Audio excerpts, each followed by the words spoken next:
अस्सलामुअलैकुम प्यारे बच्चों। बुरहान मुंबई महानगर पालिका के वीटीसी क्लास में मैं आप तमाम ही बच्चों का तहे दिल से इस्तकबाल करता हूं, खैर मकदम करता हूं। आइए हम अपने लेसन की तरफ बढ़ते हैं। अस्सलामुअलैकुम प्यारे बच्चों। आज हम सबक शुरू करने से पहले कुछ सवाल जवाब का सिलसिला रखेंगे। मेरा पहला सवाल है, हम किस मज़हब के मानने वाले हैं? यकीनन आपका जवाब होगा, हम मज़हब इस्लाम के मानने वाले हैं। मेरा दूसरा सवाल है, हमारे देश का नाम क्या है? आपका जवाब होगा, हमारे देश का नाम भारत है। अब मेरा तीसरा सवाल है कि भारत में कौन कौन से मज़ाहिब के मानने वाले लोग आबाद हैं? यकीनन आप जानते हैं और आपका जवाब होगा हिंदू मज़हब, बुद्ध मज़हब, पारसी मज़हब, जैन मज़हब, ईसाई मज़हब, मज़हब इस्लाम और सिख मज़हब वगैरह। अब मुझे ये बताइए, क्या आप इन मज़ाहिब में मज़हबी हम आहंगी से वाकिफ़ हैं? क्या आप जानते हैं कि मज़हबी हम आहंगी यानी क्या? शायद आप लोगों में से बहुत कम बच्चों को पता हो कि मज़हबी हम आहंगी यानी क्या। इसलिए आज हम सबक शुरू करने से पहले हमें हम आहंगी का मतलब जानना बहुत ज़रूरी है। हम आहंग होना यानी कि आपस में मिलना या जुड़ना। मज़हबी हम आहंगी यानी मज़ाहिब का जुड़ना या मिलना, यानी उनकी अच्छी अच्छी बातों का आपस में मिलना। इसी को जो है तो मज़हबी हम आहंगी कहते हैं। अब हम देखेंगे कि ज़बान और मज़हब की रंगारंगी भारतीय समाज की अहम खुसूसियत है। यानी भारत में मुख्तलिफ़ मज़ाहिब के मानने वाले और मुख्तलिफ़ ज़बानों के बोलने वाले लोग आबाद हैं, और यही जो है तो रंगारंगी कहलाती है। यानी अलग अलग ज़बानों के बोलने वाले और अलग अलग मज़ाहिब के मानने वाले। इसलिए जो दस्तूर लिखा गया हमारे भारत का, उस दस्तूर में मज़हबी हम आहंगी के उसूल को अपनाया गया है। यानी कि तमाम मज़ाहिब एक जैसे हैं, इनमें किसी पर भी कोई फ़र्क नहीं किया जाएगा। इस उसूल को भारतीय दस्तूर ने अपनाया है। अहद वस्ता के भारतीय समाजी ज़िंदगी में भी इसी उसूल की बुनियाद पर मज़हबी हम आहंगी कायम करने की कोशिश की गई थी।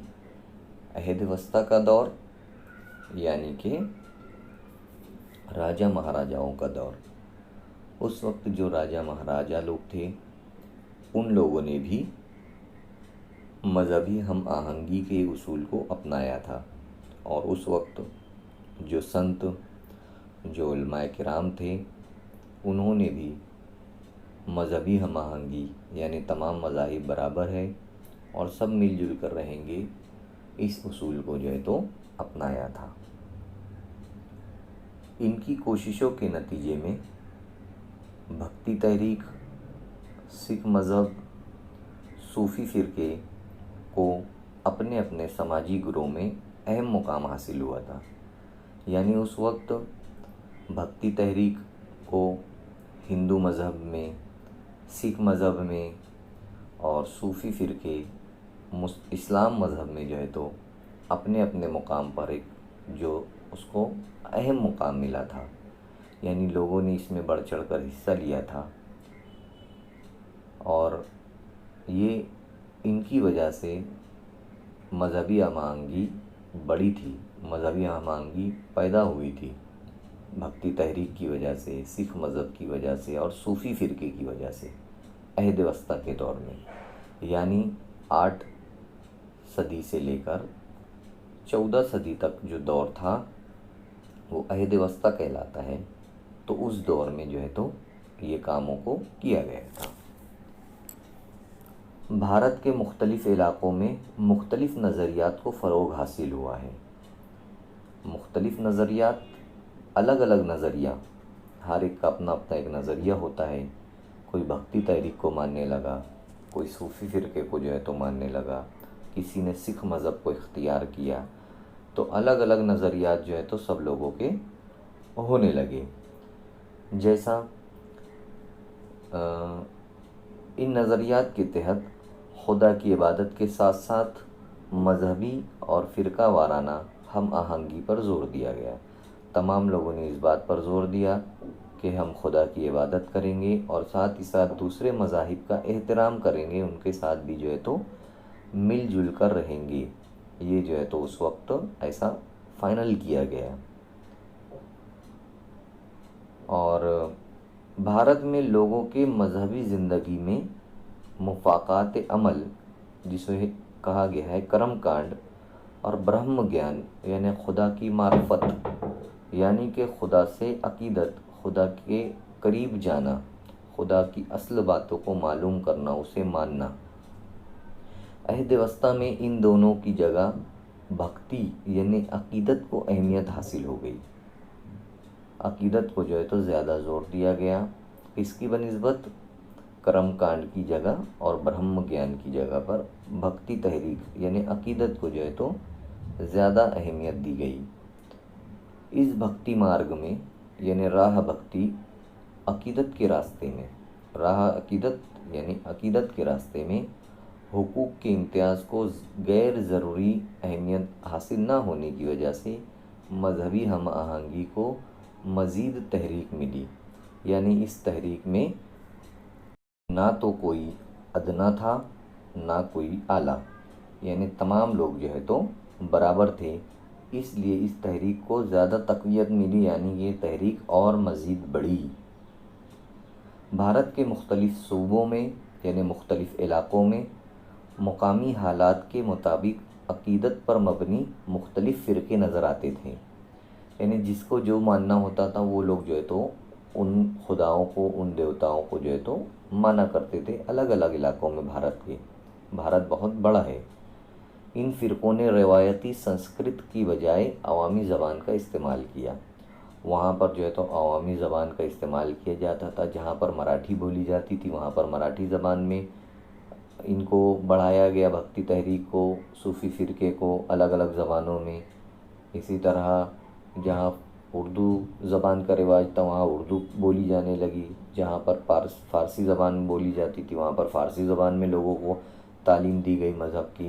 यानी अलग अलग मज़हब की तालीम अलग अलग ज़बानों में मुकाम के लिहाज से, जिस मुकाम पर जो ज़बान बोली जाती थी उस ज़बान में वहाँ पर तालीम दी गई।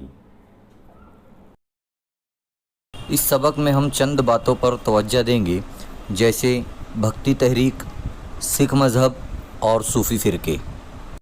भक्ति तहरीक की शुरुआत हिंदुस्तान के जुनूबी हिस्से से हुई है। यहाँ आप नक्शे में देख सकते हैं। इस तहरीक में 2 किस्म के अफराद थे। पहले नायनार, जो भगवान शिव से अकीदत रखते थे यानी उनको मानते थे, और दूसरे विष्णु के मानने वाले अफराद। इनके अलावा भक्ति तहरीक में समाज के हर तबके से लोग शामिल थे। इन तहरीकों ने खुदा से मोहब्बत, इंसानियत, रहम, मेहरबानी जैसे अच्छे कामों की तालीम लोगों तक पहुंचाई। इनका मानना था कि खुदा एक है, वो किसी से भी किसी भी तरह का भेदभाव नहीं करता। जिस तरह जुनूबी भारत में ये तहरीक ज़ोर शोर से चलाई जा रही थी, इसी तरह शुमाली भारत में भी इसकी शुरुआत हुई और बहुत सारे संतों ने इसको शुरू किया। लेकिन संत कबीर इस तहरीक के नुमाया संत थे। उन्होंने मूर्ति पूजा को अहमियत नहीं दी। उन्होंने सच्चाई यानी हक को ही खुदा माना और सब एक हैं इसकी तालीम जो है तो लोगों तक पहुंचाई। उन्हें हिंदू मुस्लिम इत्तेहाद बहुत पसंद था। इसी तरह गुजरात में नरसिंह मेहता कृष्ण के अकीदतमंद थे। कृष्ण यानी कृष्ण भगवान के। उन्होंने मसावत का दर्स दिया। अब हमें यहाँ पर मसावत का मतलब समझना होगा कि मसावत यानी बराबरी। जैसे काला गोरा, मर्द औरत, चाहे कोई भी हो या किसी भी ज़ात का हो, सब बराबर है, कोई ऊंचा या कोई नीचा नहीं है। उन्हें यानी नरसिंह मेहता को गुजराती ज़बान का पहला शायर कहा जाता है, शायर कहा जाता है। इन्हीं की तरह संत मीराबाई भी कृष्ण भगवान की अकीदतमंद थी और भक्त थी। उन्होंने भी आराम को ठुकराकर लोगों के लिए दिनों रात काम किया। कर्नाटक में महात्मा बसवेश्वर ने भी बहुत सारे काम किए। कर्नाटक एक भारत की रियासत है जो आप यहाँ पर देख सकते हैं। महात्मा बसवेश्वर के जो काम थे वो बहुत सारे काम किए। जैसे ज़ात पात की उन्होंने मुखालफत की कि चाहे कोई भी ज़ात का हो, सबको ही बराबर है। इसी तरह जो लोग मेहनत करते थे वो उनकी बहुत इज्जत करते थे। इसी तरह चक्रधर स्वामी भी मसावत के हामी थे और उन्होंने जो हमारी रियासत है अभी महाराष्ट्र, इस रियासत में घूम घूम कर मराठी ज़बान में लोगों को पैगाम पहुंचाया। और आगे हम देखते हैं गुरु नानक सिख मज़हब की बुनियाद उन्होंने डाली और उन्होंने भी मज़हबी हम आहंगी के लिए बहुत कोशिश की। और ख़ास तौर पर उन्होंने हिंदू मुसलमानों की जो ज़ियारतगाह थी, जहाँ पर वो बहुत अक़ीदत से जाते हैं, उन जगहों का उन्होंने दौरा किया। वो मक्का भी गए। हिंदू मुस्लिम में इत्तेहाद की उन्होंने बहुत सारी कोशिशें की और उनकी जो तालीमात थी लोग उनसे बहुत मुतासिर हुए और उनके जो मानने वाले हैं उनकी तादाद जो है तो दिन ब दिन बढ़ती गई। उनके मानने वालों को सिख कहा जाता है और गुरु ग्रंथ साहब ये जो है तो सिखों की मुक़द्दस किताब है। जैसी हमारी जो मुक़द्दस किताब है वो कुरान शरीफ है, इसी तरह जो है तो उनकी वो मुक़द्दस किताब है। चलो आगे अब हम देखते हैं सूफ़ी तहरीक के बारे में। सूफ़ी जो है वो मुसलमानों का एक फ़िरका है और इनका ये अक़ीदा था कि खुदा को अपने बंदों से बहुत मोहब्बत है और मोहब्बत और अक़ीदत के रास्ते पर चल कर ही जो है तो खुदा को पाया जा सकता है। हज़रत ख्वाजा मोइनुद्दीन चिश्ती रहमतुल्लाह अलैह और हज़रत निज़ामुद्दीन रहमतुल्लाह अलैह अहम सूफ़ी जो है तो हो गुज़रे हैं। सूफ़ी फ़िरके में जो तालीमात दी गई थी वो तालीमात ये थी कि मखलूक़ात के साथ मोहब्बत से पेश आना, यानी जितने भी मखलूक़ात हैं उन तमाम मखलूक़ात की, यानी अल्लाह ताला ने जिन्हें पैदा किया, अल्लाह ताला ने तो पूरी दुनिया को पैदा किया है, तो उन सब के साथ जो है तो मोहब्बत से पेश आना, मुराकबा करना, यानी मुराकबे की हालत में बैठकर पूरा ध्यान, पूरा अपना दिलो दिमाग खुदा की ज़ात पर गौर फ़िक्र में लगा देना, यानी अल्लाह ताला की याद करना, ये शामिल था।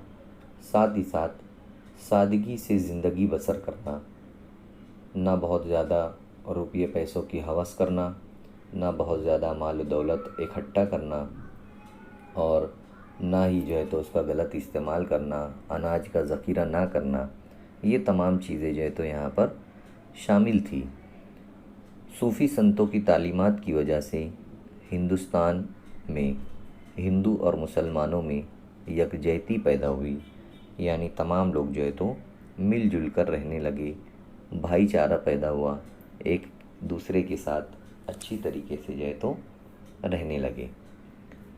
भारतीय मौसीकी में सूफ़ी मौसीकी की रवायत ने भी नहायत अहम किरदार अदा किया, यानी भारत में जो मौसीकी पहले से बजाई जाती थी, जो मौसीकी का रिवाज था उसमें सूफ़ी मौसीकी में दफ़ का इस्तेमाल किया जाता था और उसे हल्के अंदाज में जो है तो बजाया जाता था।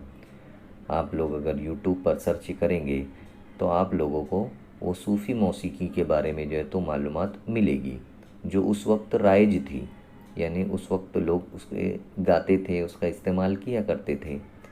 आज भी कहीं इलाकों में, कहीं जगहों पर कुछ लोग इसका इस्तेमाल करते हैं, यानी उस तरीके की जो है तो म्यूज़िक का या मौसीकी का इस्तेमाल जो है तो होता है। आम लोगों के लिए संतों के बताए हुए रास्ते पर चलना बहुत आसान था। जो आम लोग थे, ना वो पंडित थे ना उलमाए किराम थे, जो आम पब्लिक होती है जिसके जो, तो उन लोगों के लिए ऐसे रास्तों पर चलना बहुत आसान था और तमाम मर्द औरत को भक्ति तहरीकों में शमूलियत की इजाज़त थी। यानी यहाँ पर कोई भेदभाव नहीं था, बल्कि तमाम लोग जो है तो इसमें शिरकत कर सकते थे, चाहे वो मर्द हो या औरत, तमाम लोग जो है तो इसमें शिरकत कर सकते थे। और अपने तालीमात आम करने के लिए उस वक्त संतों ने अवामी ज़बान का इस्तेमाल किया, यानी कि जो ज़बान वहाँ पर बोली जाती थी उन ज़बानों का इस्तेमाल किया। अवामी ज़बान बोलने की वजह से वहाँ के जो आम लोग थे उन्हें अपनाइयत का जज्बा महसूस हुआ, यानी उनके अंदर जो है तो अपनाइयत महसूस हुई। उन्हें लगा कि हाँ, ये लोग भी जो है तो अपने लोग हैं और ये हमें सही रास्ता जो है तो दिखा रहे हैं।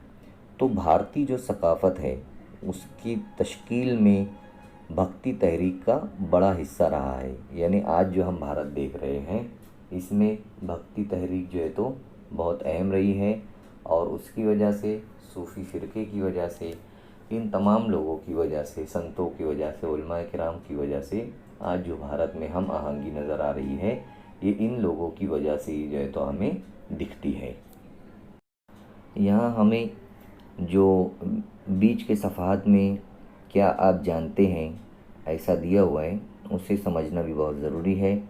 यहाँ पर दिया हुआ है, महानुभाव फ़िरक़े के पैरोकारों की कुछ अहम तख्लीक़ात हस्ब ज़ैल हैं, जैसा चक्रधर स्वामी की करामात पर मबनी महाई भट्ट की किताब लीला चरित्र, पहली मराठी शायरा महदमबा की किताब धौड़े, कैशोबास की लिखी हुई सौतर पाठ और दुर्श टानथ पाठ, दामोदर पंडित की वो छाहरन, भास्कर भट्ट बोरेकर की शिशुपालवध, नरेंद्र की रुक्मणी स्वयंवर। यानी महानुभाव फ़िरक़े के पैरोकारों ने इतनी तमाम किताबें जो है तो लिखी हैं। इन किताबों में भी जो है तो भक्ति तहरीक और अच्छे कामों की नसीहतें जो है तो की गई है। ये किताबें जो है तो, इन किताबों में जो है तो यही बातें जो है तो बताई गई है।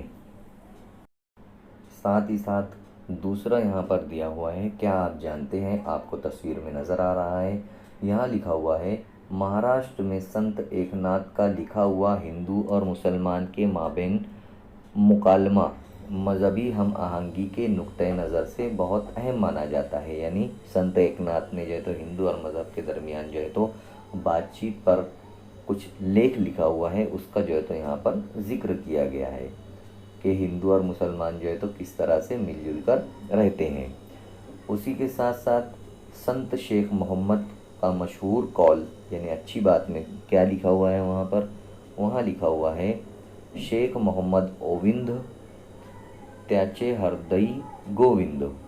यानी यहाँ पर हिंदू और मुसलमान के मिलाप की जो है तो बात की जा रही है, एक दूसरे का जो है तो एहतराम किया जा रहा है। ऐसे कौल से हिंदू और मुसलमानों में मजहबी हम आहंगी पैदा हुई है। इस तरह से हमने इस सबक के तमाम नुकात को कंप्लीट कर लिया है।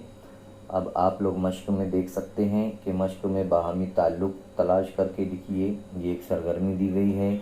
इसके अलावा मंदरज झैल जदवल मुकम्मल कीजिए और साथ ही साथ यहाँ पर दिया हुआ है, आइए लिखें, संत कबीर भक्ति तहरीक के अहम नुमाया संत के तौर पर उभरे। ये सब आप लोगों को किताब में से आराम से मिल जाएगा।